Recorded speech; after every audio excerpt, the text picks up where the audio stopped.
Welcome to the Breakup Recovery Podcasts by your host, Barbara Stevens.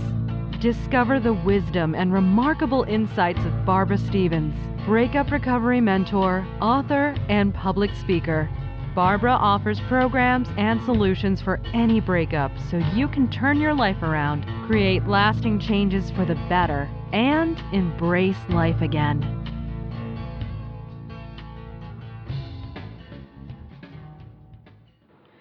Hello and welcome to my podcast, Breakup Recovery.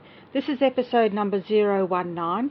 I'm Barbara Stevens and I have with me today a lady that has agreed to share her story with us all. Her name is EJ. Now, EJ is a love, intimacy and sex coach, a tantra practitioner, healer and expert on Soul TV. This interview has been recorded on Skype, so the quality of the sound may be a bit sketchy, so please bear with us. I won't give too much away about EJ's story, as I'll leave this up to her to tell, and I'm sure everyone who has been in a relationship that they have found difficult or hard to leave will resonate with this episode. So welcome, EJ. Thank you so much, Barbara, for having me. I'm really excited to be on the show today. Thank you. Well, tell us briefly about your relationship, how you met your partner and how long you were together for. Sure. So we met through a friend, and look, this wasn't actually that long ago. It's about over a year and a half ago that we actually met, but it was a very fast-moving, fast-paced, really intense relationship. And, he fell in love with me very quickly and got very attached to me very quickly. So we were together for 9 months. However, the first 3 months were really intense, and then after that, things sort of shifted where we became really rocky, really on and off. But there was something that was just keeping me there when I knew deep down I really didn't want to be in that relationship anymore, and it was quite, became very toxic. Okay, so were they the only challenges that you both had in your relationship? No, we had a lot of challenges. Yeah. So, I think what's becoming very well known these days is this pattern of narcissistic abuse, and you're generally someone that has is quite an empath. So I consider myself an empath, especially being a healer.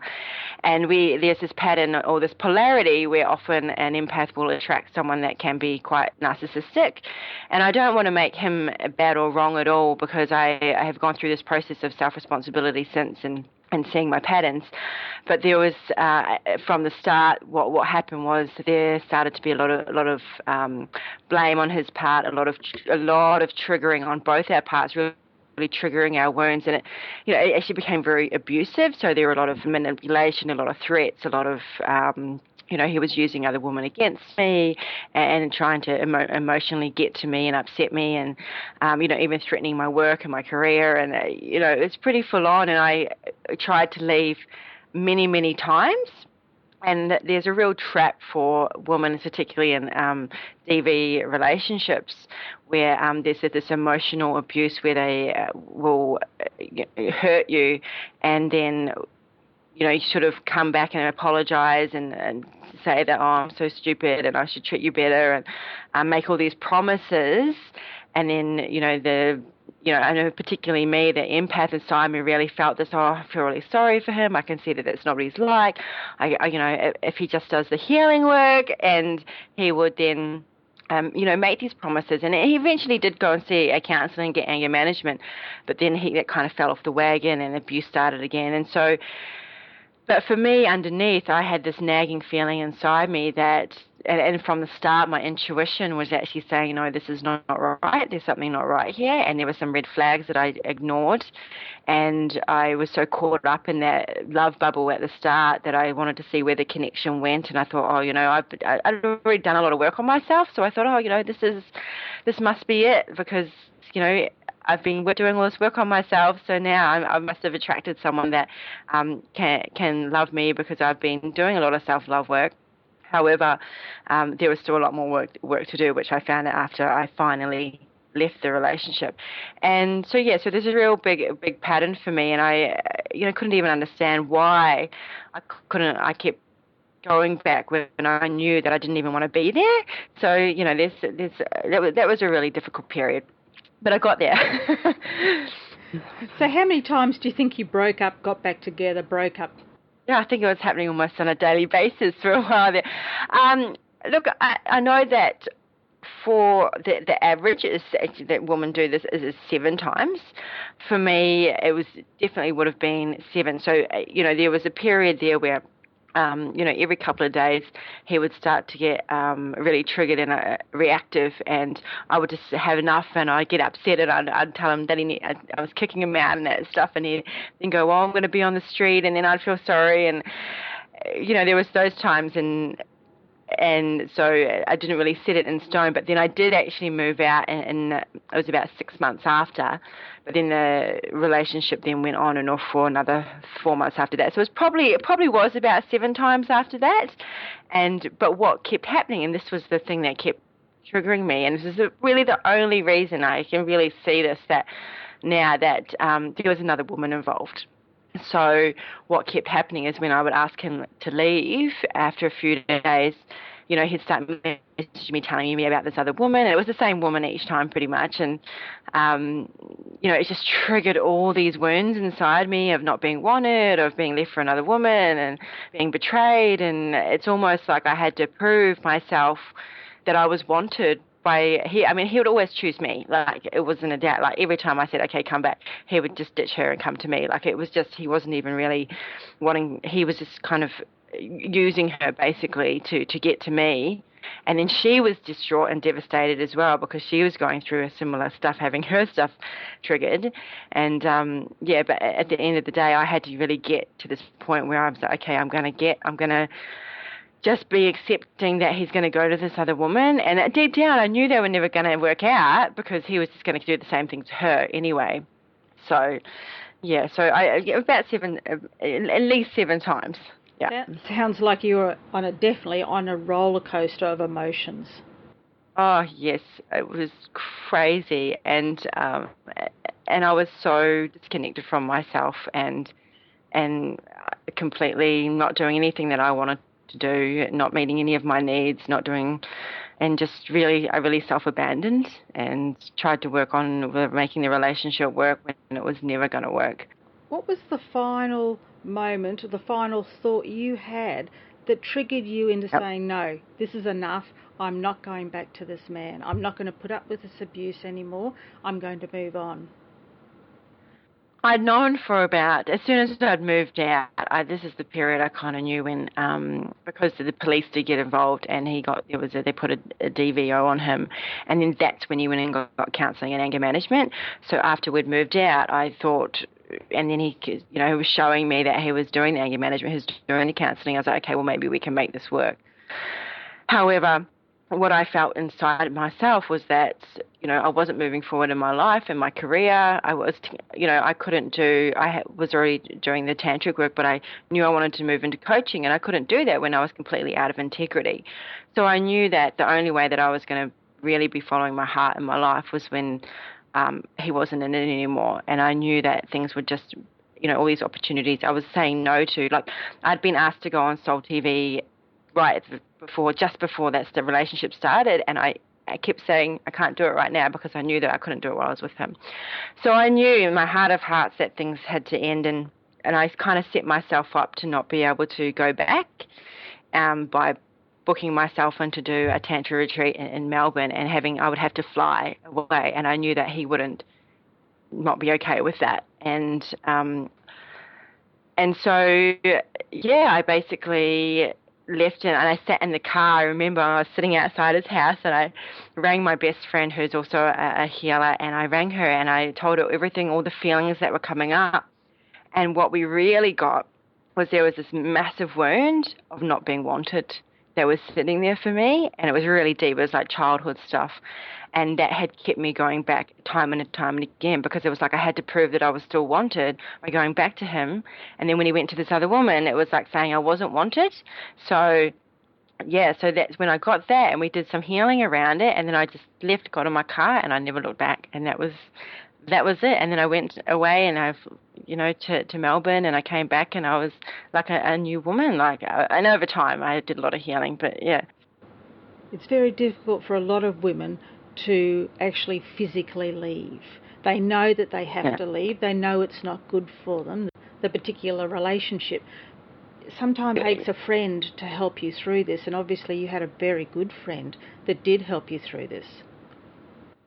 Yeah, look, I had two friends that were there for me, but still they were there for me right through the whole thing. And that, one of them even sort of was like, I can't keep seeing you go through this, and she did some healing with me as well. But the main thing was that I had to really make the decision, and I had to cut contact as well. The thing that was still staying in contact was the hard, we were still wanting to stay in contact with that person, and then that's how I kept, going back. So, as you have to cut the contact. And so how do you feel now, EJ? Well, now I am pretty much I'm like a whole different person, and I feel amazing. And literally, I think 2 weeks after I left, all these opportunities started happening, and my creative flow started coming back. So before, I'm a writer as well, and so I had just almost finished writing a book before I met him. And by the whole time I was with him, I did not write once, not once. And since then, I've been writing like crazy. So, and I've got lots to write about as well now. So, I mean, he gave me great content. And it's been very healing to write, but it's been amazing. I've had all these opportunities to, be on Soul TV, offered a radio show, and, I'm running my own programs and workshops, and especially around this stuff. So I just feel like it was an absolute gift to me, him coming into my life, because it helped me to really see my patterns and really heal them at the deepest level. And so I'm in absolute gratitude to him for, and to myself, because I had to make the choice to do the work afterwards and take some self-responsibility and look at how I allowed that and attracted that, and so it doesn't happen again. So I'm really grateful. I'm really happy. That's a great way to look at it, EJ. Yes. Look, I would recommend to anyone that is, coming out of this sort of relationship, or, wants to leave that sort of relationship, is knowing that, if you're not happy and you're in a toxic situation, that the best thing to do is to at least have some time apart. And that's how I asked, or said to him, I said, I just need some time for myself to find myself again. And he didn't do time apart because he had trust stuff going on, and I said, well, you've given me a choice. I have to do what's right for me. And so the first thing I had to do was really allow myself to feel all my emotions. So, that's the first thing you want to do, is to choose to feel that sadness, the grief and the anger, and vent it, and do some emotional release tools where sometimes I would just be like thinking about all the things that he did, and I'd punch a pillow and I'd scream into a pillow, and I'd just kind of vent that out.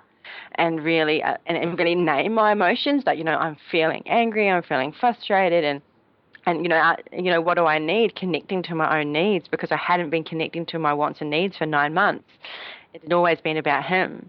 So it was really connecting to what I now wanted, what I now needed, and what I was feeling, and getting in touch with myself, and really taking that time to feel myself and feel my feelings, because usually what we do is we go and numb. And we go and, we might have a coping mechanism, like we might, maybe we drink, or maybe we just start dating someone else. Like, we do these things which was my pattern for years and years. That was 10 years. That's what I used to do whenever I felt rejected or unloved. I'd go and numb it with something to not feel that pain. So I had to bring up all the pain from all these 10 years of numbing, which was the gift in it, because it really allowed me to do that. And then I had to take self-responsibility. I had to look at all the ways that I'd overgiven, all the ways that I'd self-abandoned, all the way that I'd had really not tolerated less than I deserved, and that I'd kept going back and out of a sense of these wounds, and also that I tried to control things. I tried to, I was overly responsible. So that was a big thing to look at, a big pattern to look at. And then I had to look at how how these patterns were playing out in my life and my relationships and in the way that I treated myself. So it's all about feeling your emotions and allowing yourself to embrace them, and then also taking that self-responsibility so that you can have a new empowered way of looking at life and relationships, so you can have a possibility of having a healthy, happy relationship. Yeah. So thank you, EJ, for being willing to share your story, your insights and your ideas, and thank you for your honesty, as I'm sure there are many women out there that can relate to your story and have found strength from it. Thank you so much. I really appreciate that you're doing this show. It's really needed out there. So thank you. You're welcome. If you would like to hear previous Breakup Recovery podcasts, visit barbarastevens.com.au. Connect with Barbara Stevens on social media with Barbara Stevens Breakup Recovery Mentor on Facebook and at You'll Be Okay on Twitter. Read further blogs, view webinar replays, and download your free ebook, 3 Easy Steps to Surviving Your Breakup, and much more at barbarastevens.com.au.